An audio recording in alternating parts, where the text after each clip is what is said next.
Hi friends, welcome to అక్షయ పాత్ర. నేను మీ తాడిపోయిన Lavanya Yadav. Friends, మనం ఈరోజు చేసుకోబోయే రెసిపీస్ వచ్చి క్యాబేజీ పకోడీ కర్రీ. ఈరోజు నేను క్యాబేజీ పకోడీ కర్రీ చేస్తాను. ఇట్లా కట్ చేసి పెట్టుకున్న క్యాబేజీని తీసుకున్నాను. దానిలోకి కొంచెం కారం యాడ్ చేసుకోవాలి. 1 కప్పు శనగపిండి. నేను 1 కప్పు శనగపిండిని కూడా ఈ క్యాబేజీలోకి వేసేసి మనకి తగినంత సాల్ట్ని కూడా యాడ్ చేసుకొని, మనం తగినంత సాల్ట్ కూడా యాడ్ చేసుకున్నాం కదా. ఇప్పుడు పకోడీ పిండిని కొంచెంగా వాటర్ పోసుకుంటా పిండిని కలుపుకోవాలి. ఇప్పుడు మనం పకోడీ పిండిని ఇలా గట్టిగా కలిపి పక్కన పెట్టేసుకోవాలి. మనం స్టవ్ వెలిగించుకొని పాండి పెట్టేసుకొని ఆయిల్ కూడా పోసేసుకుని, ఆయిల్ అనేది ఇప్పుడు హీట్ అవ్వాలి. ఆయిల్ అనేది హీట్ అయింది కదా, మనం కొంచెంగా ఇలా చేసేసుకొని దీనిలోకి ఆయిల్లోకి వేసేసుకుందాం. సేమ్ అన్నీ అలానే వేసుకోవాలి. మనకి పకోడా అనేది వేగిపోయినాయి కదా, మనం ఒక బౌల్లో తీసేసుకున్నాం.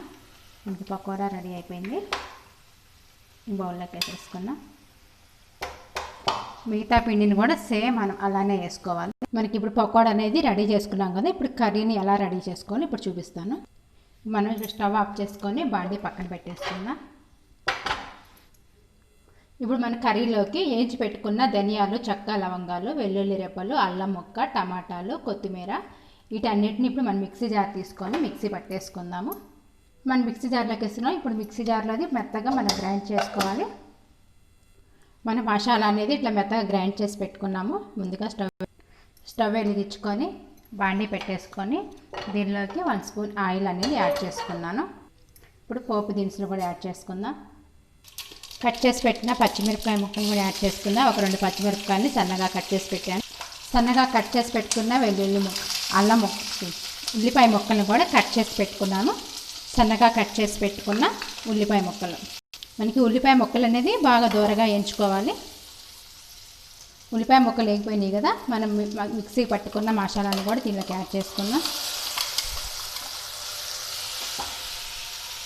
ఈ మసాలా అంతా మనకి దూరగా పచ్చివాసన లేకుండా వేయించుకోవాలి. కొంచెం సాల్ట్ని యాడ్ చేసుకుందాము. మన పకోడీలకి ఆల్రెడీ సాల్ట్ వేసుకున్నాం కదా, కొంచెం సాల్ట్ అయితే సరిపోతుంది. కొంచెం కారం యాడ్ చేస్తున్నాను. మన పకోడీలో కూడా కారం వేసుకున్నాం కాబట్టి దీనిలో కొంచెం కారం అయితే సరిపోతుంది. కొంచెం జార కడిగిన వాటర్ని కూడా యాడ్ చేసుకుందాం.